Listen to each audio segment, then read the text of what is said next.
Hello everyone. This is my fourth attempt on this particular video. I'm having some technical issues today. So the first time I tried also it ended up being about an hour, so I'm going to try to be really quick.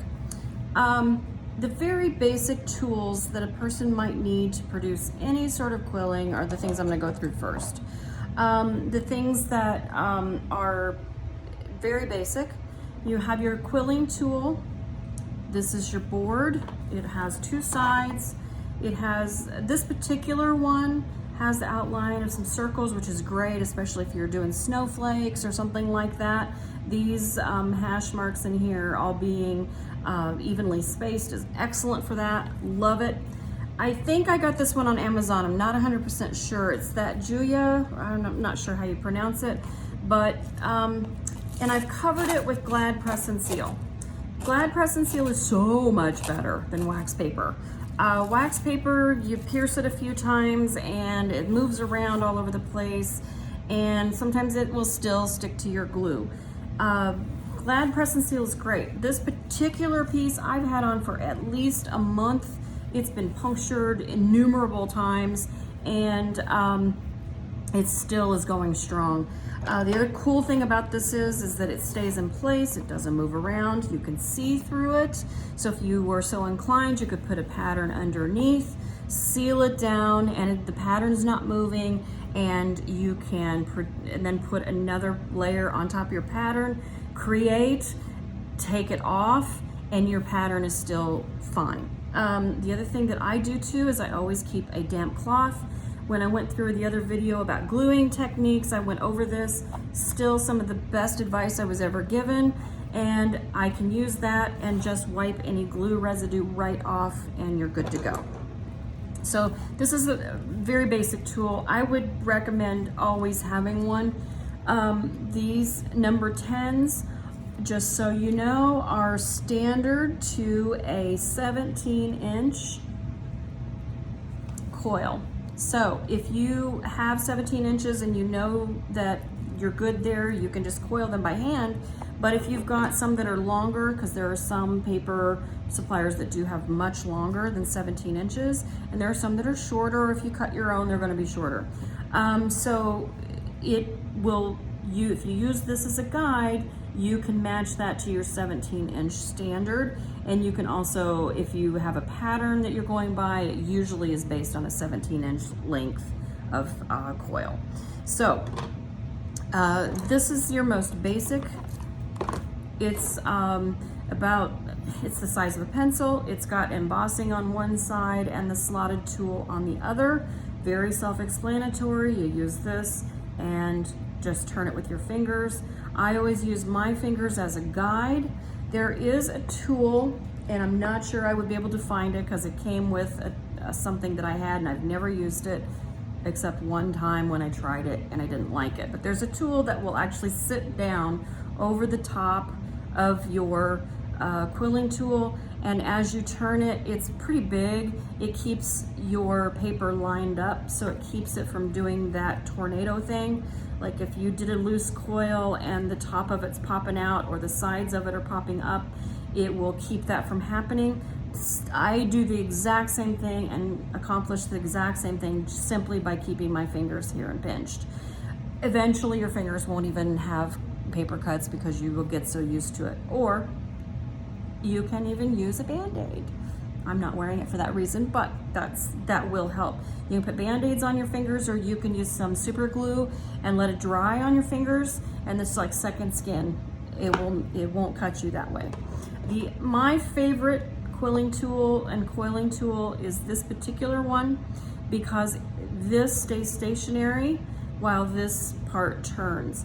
I got this at Quilt Creations. They do not sponsor me in any way, but I'm telling you that this is my very favorite tool.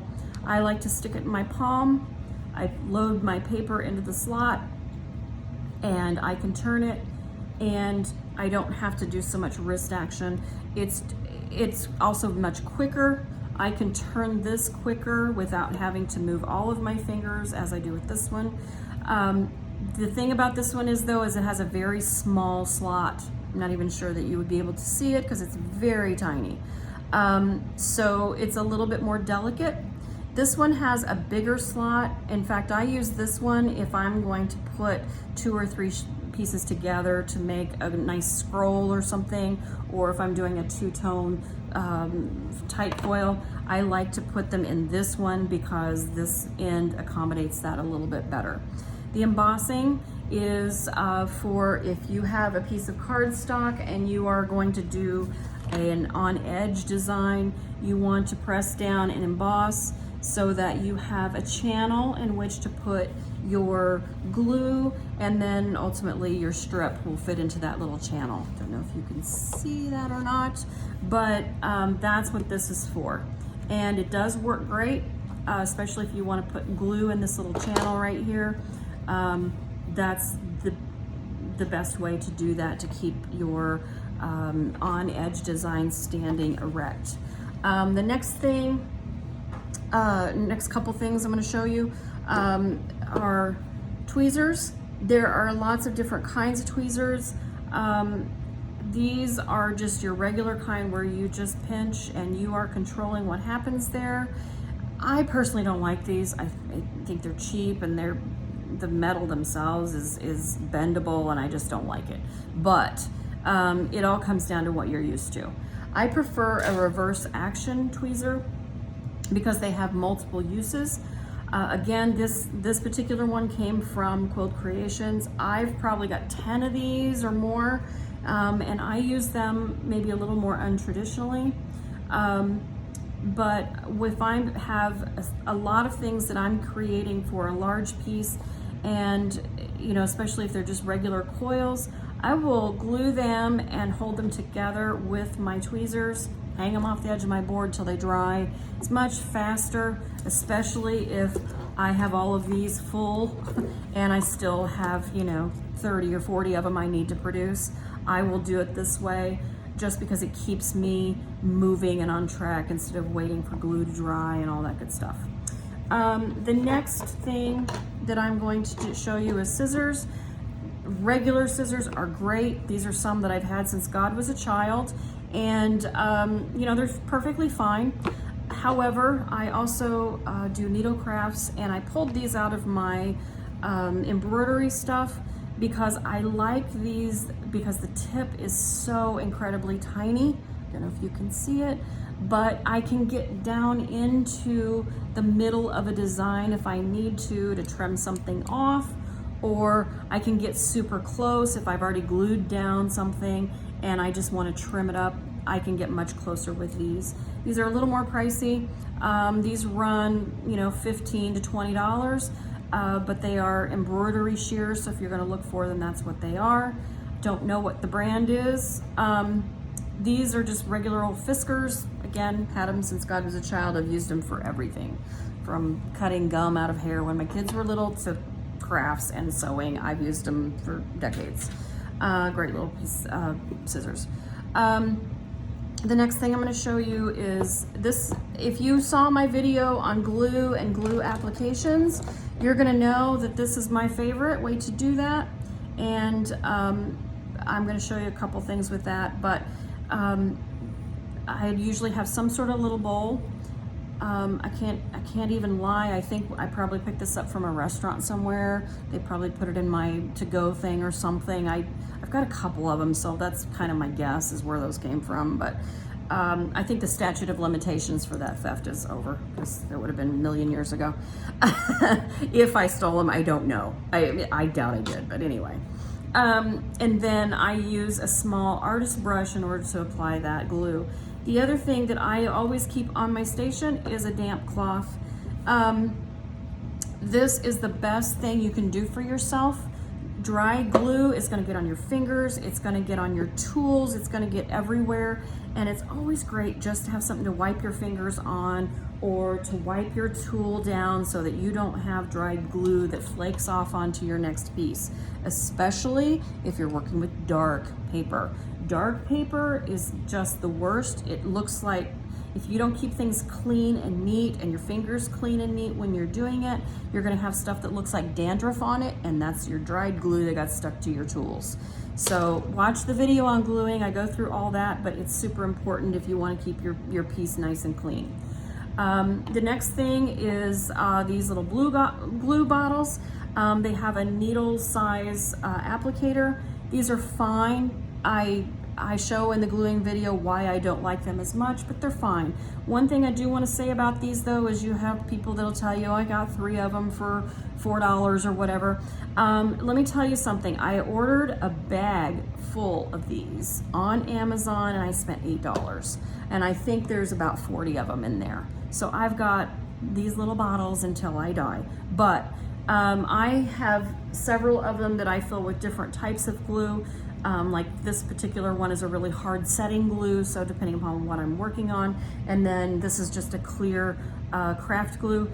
And I also have one that has school glue in it. So I do use them.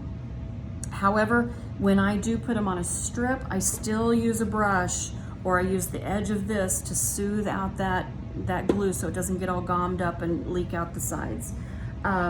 And I know I'm probably talking fast, but my first attempt at this video took over an hour, so I'm trying to rush through because I've got a lot of things I want to show you.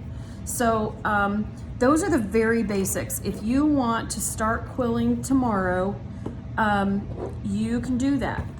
You don't need a lot of tools. One of the other things that I do a lot is I use straight pens. If I've got a piece that I have coiled and I really like the way it looks, I might lay it down on here and pen it together the way I want to glue it. And for example, I might move the center over because I'm going to do a teardrop or something. I'll apply a tiny bit of glue, and then I always position my pens so that it can dry and still stay in shape. I do this especially a lot if I'm producing something a little bit complicated. I will put my pens in every different direction and keep it in place. I allow my stuff to dry overnight because I just want to make sure it's good and set before I move on to the next phase. So I buy quilting pens because they are longer and usually a little bit sharper. So they are nice pens, but I also replace them quite a little bit because they can also get gummed up with glue. So, I'm not gonna sit and wipe each pen before, a $2 thing of pens. I'll just buy new ones. And that might be fiscally irresponsible, but it is what it is. Nobody ever said I was responsible. So, those are the very basics. If you want to start tomorrow, you can do that with just these few little things. If you want to produce some designs that are a little more complicated, then we're going to move on. Okay, so from tight coils, I will say there's a lot of different things that you can do, but the next, I'm going to kind of show you things in the order that I bought them because it was sort of a progression of the skill. This is the next thing that I bought. Love this thing. It's got some dies that you can use in order to shape domes with your tight coils, or even a regular coil. So you produce a tight coil, you push it down over the top of these domes, and it'll take on whichever one you want. Again, these are things for consistency. I think this was like 4, maybe 5 strips that I tight coiled, and I used the F, and it makes a nice little base. I've used it for a base of a flower. So if I want all my flowers to be uniform, I'll use the same dome each time. And that's, again, so that you can be consistent. This is also a great one, like I said, showed you here for the back of a flower. Works great for that.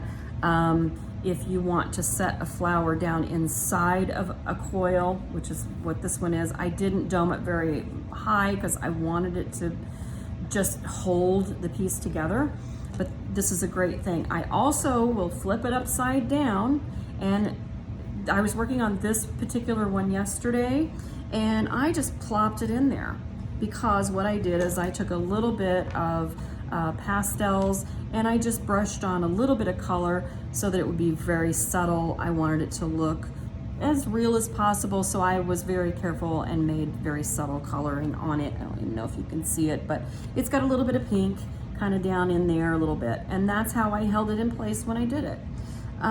So there's that. So it's a nice little tool. Again, Quilt Creations.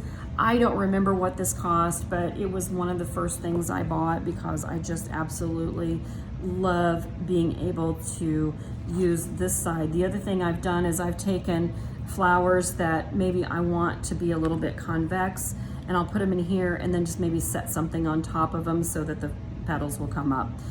Makes them look a little bit more real, but that's that. Okay, so the domes. And also, any glue that goes on this, the reason I like this is this plastic is so awesome that the glue doesn't stick to it and you can just wipe it off.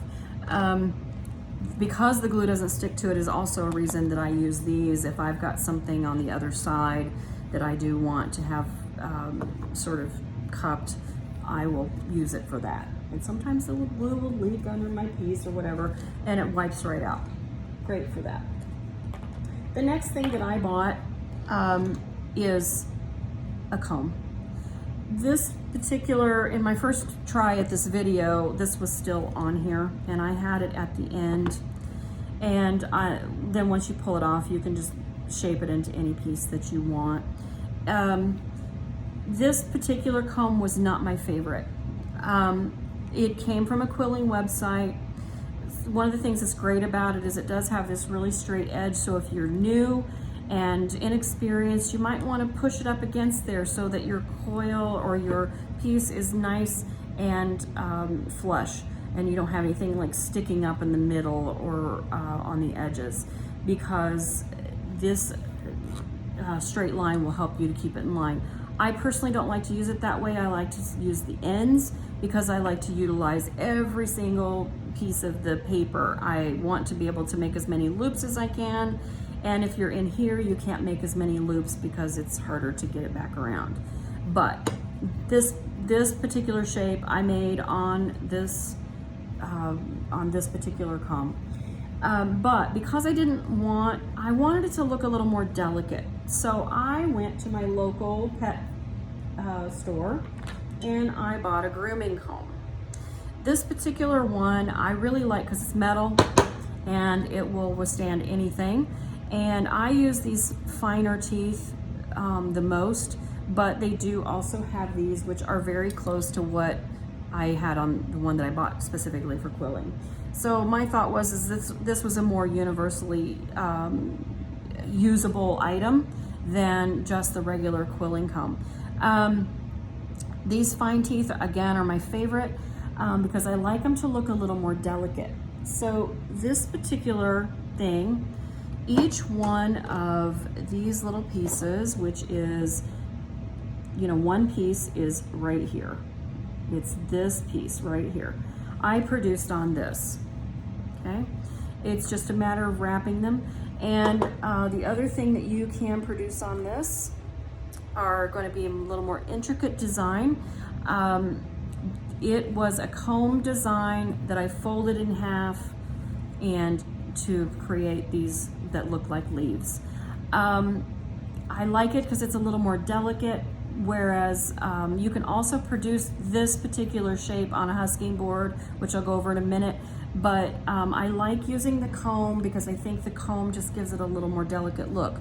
These petals on this flower I also produced on this exact comb because I like these little coils to be evenly spaced, and I think it looks nice and neat that way and a little more delicate than if the combs are further apart, because you would have probably half this many to look at, and it gives it a little depth and interest to have a smaller tooth. So with that in mind, I will show you my newest comb, which I am so excited about. I also got this from a pet store. You can probably also get it from like Walgreens and a lice kit. But I bought a flea comb and I absolutely love it. It has teeny tiny little teeth that you can barely get one piece of paper to even fit in. But what I love about it is that for the first time in my quilling life, I am able to produce the most beautiful little vortex shapes. Super excited about it.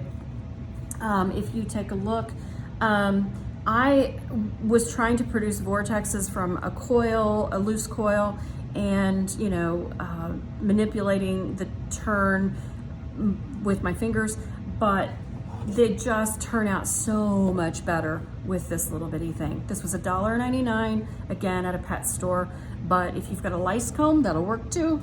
Was super excited about that. It'll also gonna produce more delicate designs. So husking board will be next. Husking board will give you a little bit more complex designs. This is a husking board. There's a lot of really cool videos on YouTube, and at some point I may do one as well, but I'm not going to do the one today. I just want to show you that it comes with the pins and they stick in. You can produce flower petals, tons of different types of leaves. The most common thing that I use it for is this little design, which I have used in so many things. I have used it for creating a leaf if I fold it together this way. If I fold it the other direction, I have used it as a border, just like a fancy scrolled border. I have turned it the other direction and made leaves like this. This particular one, I rounded it and then I put a loose coil in the middle. I don't know if you can see that, I hope you can. But that's just a little teeny tiny leaf that I had produced for another project that I was working on. Absolutely love it. A husking board is great, but you can produce this exact same design on a comb. It's a nice little tool, but it's not as necessary if you want to up your skill level, because I personally prefer a comb. I like a comb for a lot of different reasons. I can keep it cleaner, and the clear delineation between all the different levels and whatever I just really like, because it's very neat and tidy. So husking board's great. It's easy to use. It's fun. You can turn it in all these different directions. There's a lot of different designs that you can do on them. I have done several different things. I've done flower petals that are sort of an open weave that are pretty, but again, just not my favorite, but I do have it. And I do use it. Don't get me wrong, I do use it, just not as much as I use my combs. The next thing I'm going to show you is a crimper. Years and years and years ago, I had one that when I was into that stamping thing, and I liked it, but I couldn't find it. So if you've searched for crimpers, those little bitty ones that you feed the paper in kind of sideways to it, the reviews are horrible. They're plasticky, and all the reviews say that they fall apart. So I didn't want one of those. And this one is metal, and it's made by Fiskars.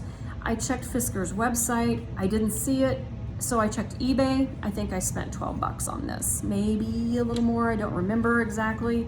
But you feed the paper through this way, you squeeze, and then you turn, and you've got some great crimping going on. The thing I like about this one, and the reason I wanted a bigger one, was that you can actually feed paper through here and do a background that's crimped if you want, because it's that wide. So it is a really nice little tool, and what is it? Up to 6.5 inches you can do a piece of paper through there. So, because these are so deep, it makes a really nice crimp. And then when you coil these, they just add so much interest to a piece. It gives it some texture and dimension, and it's just really pretty. I think crimping is really cool. I've seen people do a lot of really neat stuff with it, even to outline leaves of like a succulent or something. They're just beautiful, and something that adds a little interest. So I would even choose something like this over a husking board if you're purchasing in order or you're doing a little bit at a time. I like this better. I have also got, I've looked at those electric cutters that you can get at Michael's or Hobby Lobby or whatever, but I personally refuse to spend my money on that. Yes, you can cut your paper strips. Again, I'm not on board with that personally. I'd rather spend my time creating than, you know, doing precise strips. But, you know, some people enjoy it and they, you know, think it's more frugal. That's up to them. That's great.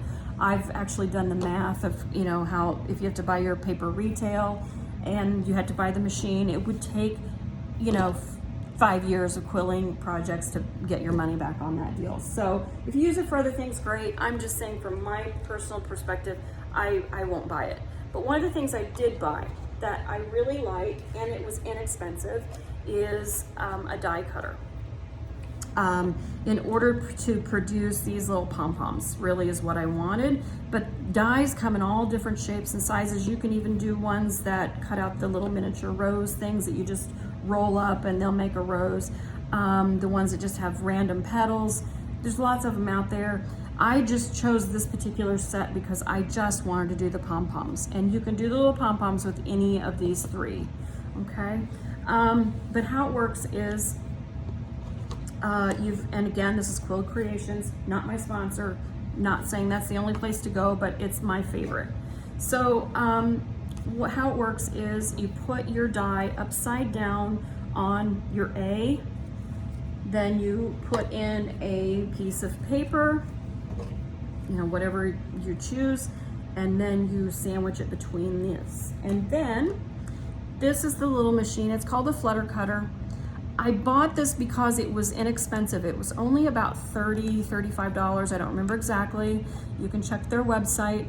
But you put it down on a piece of glass, or, you know, even I've got granite countertops. I've used it on that.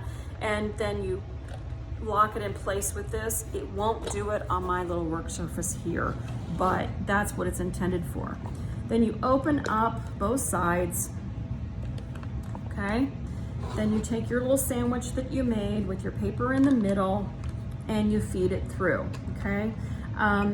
Once you start it, you just turn the handle, and when you open it back up, you have the little fringes in here, and all you have to do is roll it up and you have a little pom-pom. You can produce tons of these and put different colors together, so it'll be a little bit variegated, and then you just separate them out and you make yourself a little pom-pom. Very cute. And the dies were about $16-ish, 15, 16, and then the machine was at 30 to 35, and I didn't feel guilty about having purchased that when those other machines can be in the hundreds on top of your paper costs, and it's just silly to me. But anyway, there are people that like it. I shouldn't say it's silly. I personally just won't do it. If you want to do it, rock on. But I would rather spend my time being creative because I don't have a lot of free time. So those are the very basics. Those are the most basic. I'll show you just a couple of other little things that I have that I like and that they've worked really good for me. I am an accountant by profession, and I am a CFO of a manufacturing company. And in part of our processes, we use wood dowels. So I went out and grabbed a couple. I stole them, but these are pennies a piece, so, you know, trust me, they get that out of me too. But what I use these for is I will take a strip and I will wrap it around. Let me get this one's all kind of wonky, and I'll wrap it around my dowel, and I get started on the dowel, and then I slide it off and I do the rest with my fingers. And the reason that I do this is because if you produce a circle with an open center, there's a lot of things you can do with it. You can make a shape of it just like that, and it's cool, and you can, it adds a little interest and depth to your piece. But the other thing that I like to do with it, and I did this petal on this dowel, is that I wrapped the 1mm paper around this dowel. There's 4 strips of it, and then when you take it off, you've got this large hole in the center, and so if you look from here to here is the hole that I created, but I filled it with glue and I pinched it, and I'm able to manipulate the paper much better if there's an open center. So I can bend and twist this paper into several different directions. So I went this direction at the bottom and I pinched, and then I went the other direction on the outside layer so that it would have a natural curve to the flower petal. And you can pinch it on this other end if you want, but it's crazy the amount of manipulation you can do just from having an open center instead of a tight coil. So that's what that's for. I use this one for the same purpose, but I had intended to have one of the guys in our shop make me a little slot to put the paper in, but honestly, they work just as well like this. And I like them because they do have this ridging on the outside so it holds the paper and the paper doesn't slide around. Because I used to use like the end of my artist brushes or something like that to make the open ends, but I have just found that these work so much better. So if you can find a wooden dowel, and you can probably get them at Home Depot for next to nothing, they're probably 10 cents. It's always a great little thing to have in your arsenal. The next thing that I always do, if you've seen my gluing videos, you're gonna know that I always say keep a wet or a damp cloth. I keep water, and I keep a glue receptacle here. I also have, I use artist style brushes in order to use for my glue. That is a personal preference, but that's the way I like to do it because it keeps the glue nice and thin and I can control it a little better. The other thing that I keep them around for is if I have taken a piece and I've glued it to something else, especially dark colors, and the glue has seeped out on the edges, I like to just dip a bigger brush that's flat and straight. I will even dab it onto my cloth before I use it because I don't want it wet, I just want it damp. And the glue is here. I can use this to pull up the glue and it will come off with this, and then your backing is clean. Especially dark colors. I did an entire piece in black on purpose because I wanted to practice with dark colors.